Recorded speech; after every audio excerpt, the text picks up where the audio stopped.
very much, Julie. Rushanara, please. Thank you very much and good afternoon. I'm just going to pick up on this question of infrastructure, starting with Professor Van Ark. So you talked, I want to focus in on social infrastructure in particular. So Sir Kevin Collins said, who's the Prime Minister's catch-up czar, said that a conservative estimate would show that long-term economic costs of lost learning in England due to the pandemic would be about £100 billion. And that's just school children losing in the average of about 115 days of education. And yet we've got a very small amount of money that's gone in to help them.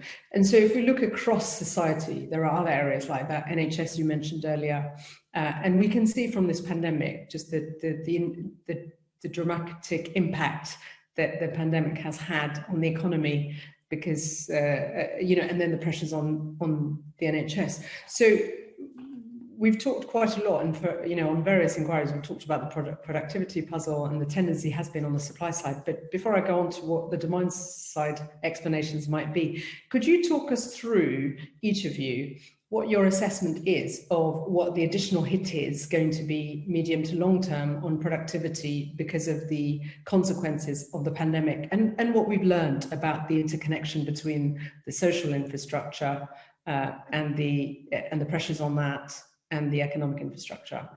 Yeah, it's very difficult to put a good estimate on it. And I'm personally very cautious to put estimates on this. It's partly because we're still in the middle of COVID. We still need to understand what these effects are. It's partly because we have another element which is our adjustment to the post-Brexit environment, which sort of interacts with some of these challenges.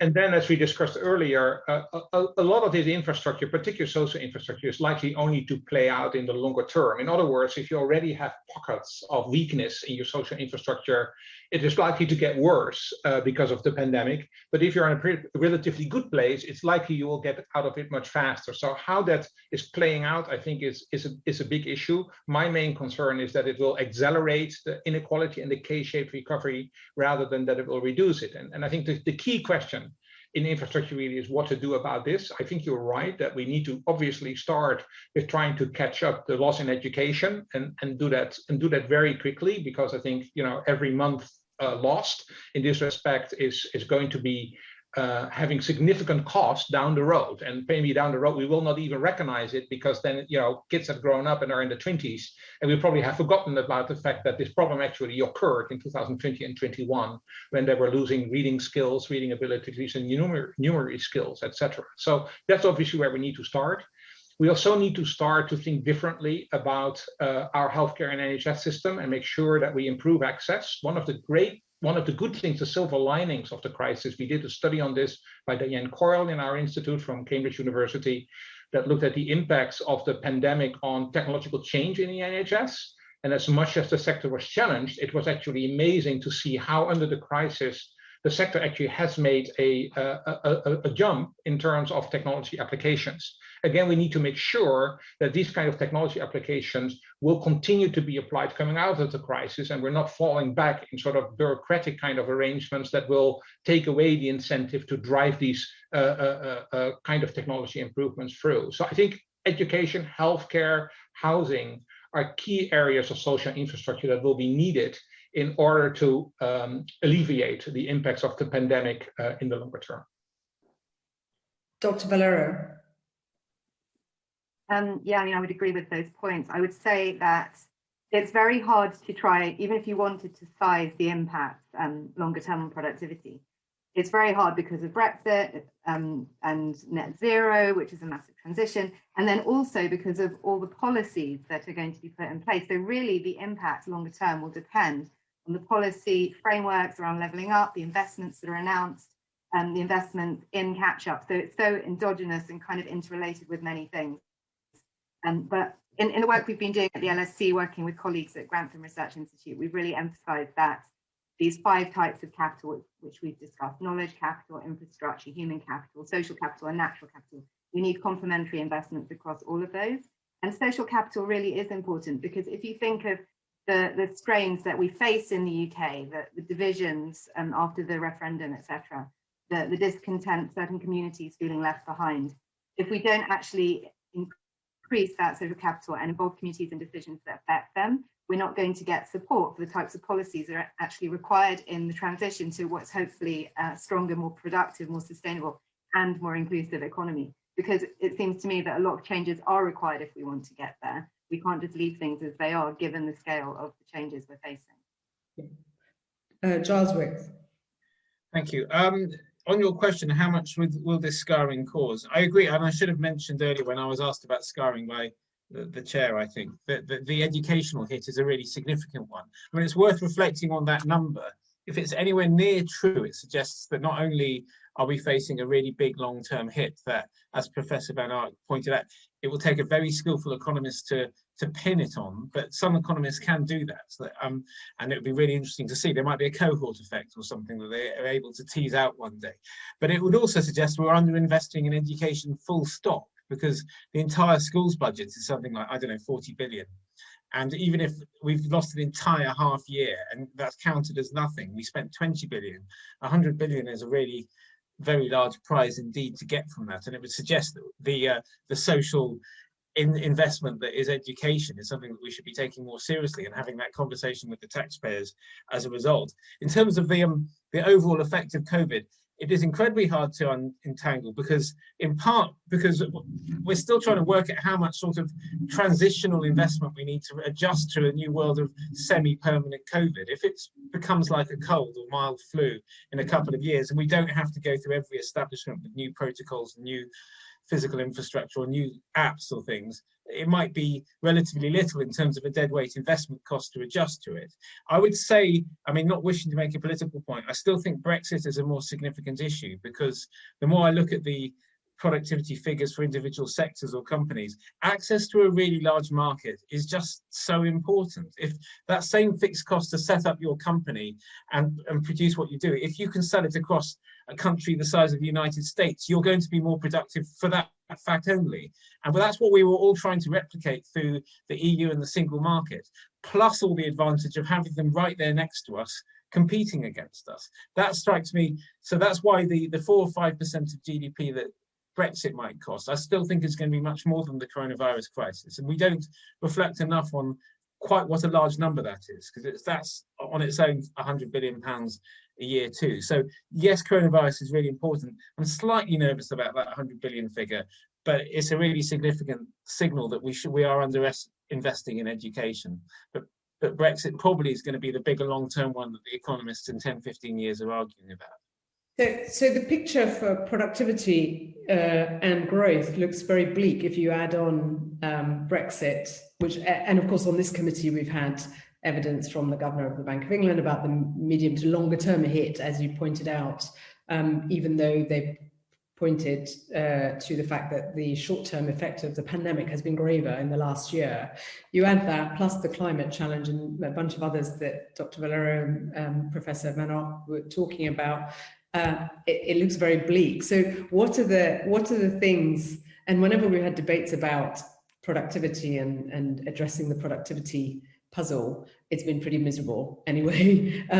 What are the things that the government should be doing, and are there any routes through demand side approaches that should be considered, and what's going to be different compared to the financial crisis, where we saw a period of austerity, wage freezes, versus a period where you've seen very significant investment through things like the job retention program and support to businesses?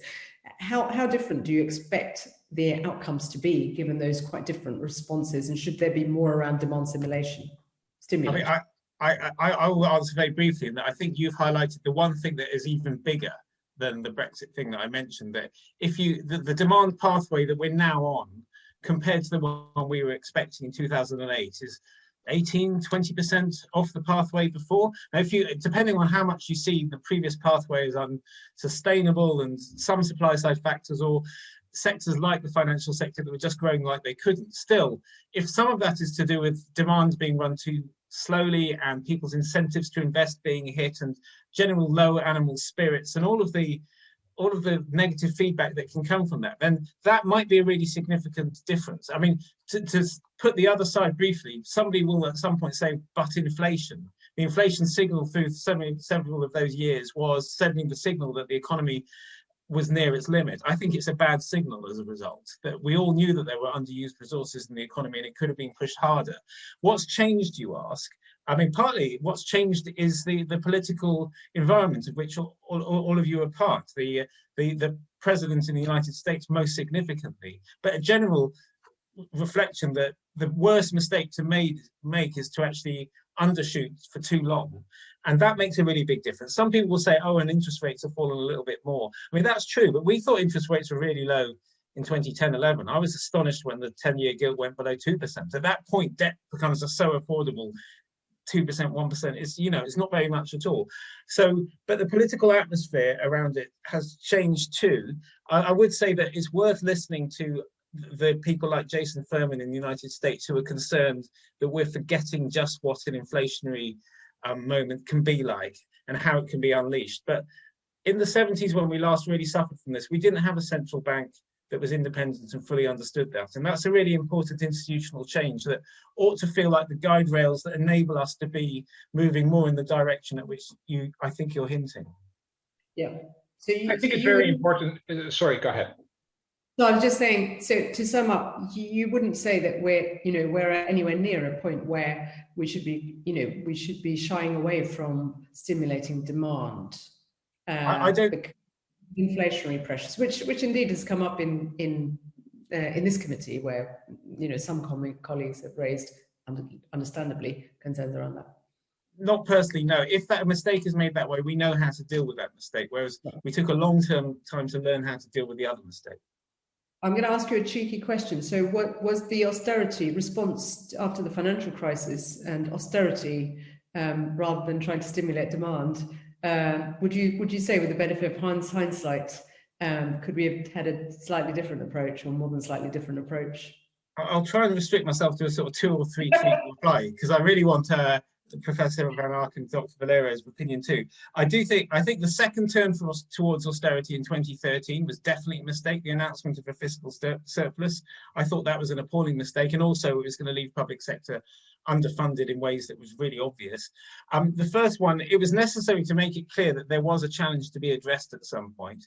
And otherwise, it depends very much on your view about whether you think monetary policy can be enough near the zero lower bound to do it. If you do feel it could be enough, then the question was, could have you got the Bank of England doing more rather than could the government have done more? But certainly over the whole period, could have higher aggregate demand definitely would have been a good thing. Thank you. Professor Van Ark. Yeah, so first of all, I think you started your question about a rather bleak picture on productivity growth.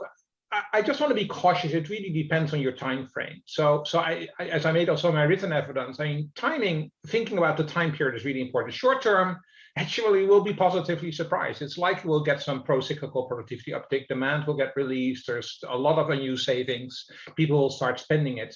Obviously, all depending a little bit on whether or not we'll see a sort of fourth wave or something like that happening. But so I'm not too concerned about that. The medium term, of course, is the bigger concern. But there, I think the question is, can we be certain that we're out of this period that's been characterized as secular stagnation, where there was lack of demand, low interest rates, low inflation? That clearly was not a good environment to operate in. And to your later question, obviously, austerity programs that were applied in a couple of countries, including the UK, haven't helped us to actually go through this. I think we're now entering a period where we either beginning to think about stagflation, which is a period that even if demand doesn't pick up, the probability of inflation is significant because of supply side constraints. I mean, we talked about labor shortages, for example. We talked about potential impacts of Brexit.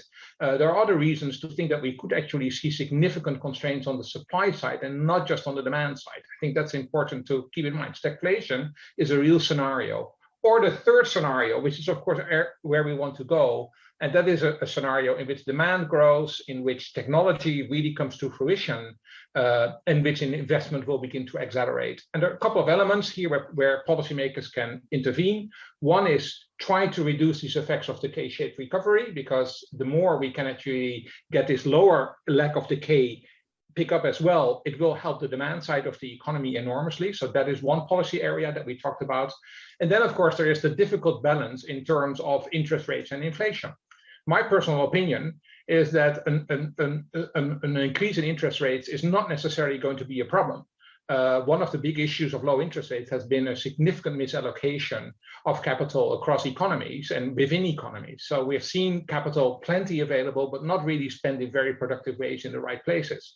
What a rise in interest rates will do, it will actually put a price on capital, and it will get companies to think about where can we use capital best. So I think for an economy, I think some rise in interest rates is actually a desirable thing from a productivity point of view, provided, of course, it goes together with the recovery of demand and the growth of technological change. So that is the other area where I think policy can really play a role.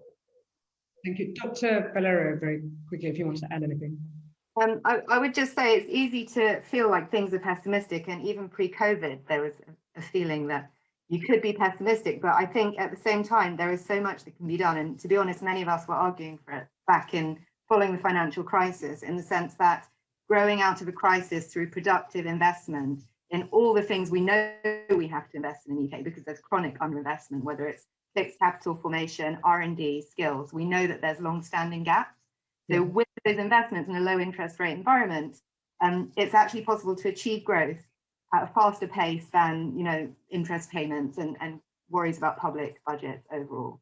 So while, I think we need the enabling macro policies, but we really need, it's not just about government or public investment. It's about that with the aim of crowding in the private sector investment and accompanied by the regulations, the incentives, by the tax system, and the policy frameworks, both at the national level and the local level, via more empowered local authorities where the capacity exists, for example, to actually overcome the many barriers there are to investment, many market failures, and the path dependencies. So this is when you're talking about green growth. We're in a system where all the path dependencies favor dirty assets. We don't want to lock into those assets. This is the decade we need to make the changes. So actually you can have a more optimistic feeling about this, because we know what we need to do, and it's about getting the frameworks in place. Well, thank you very much for injecting some optimism, and I hope that the government listens to the excellent advice you're providing when we make our submission to them at the end of this report from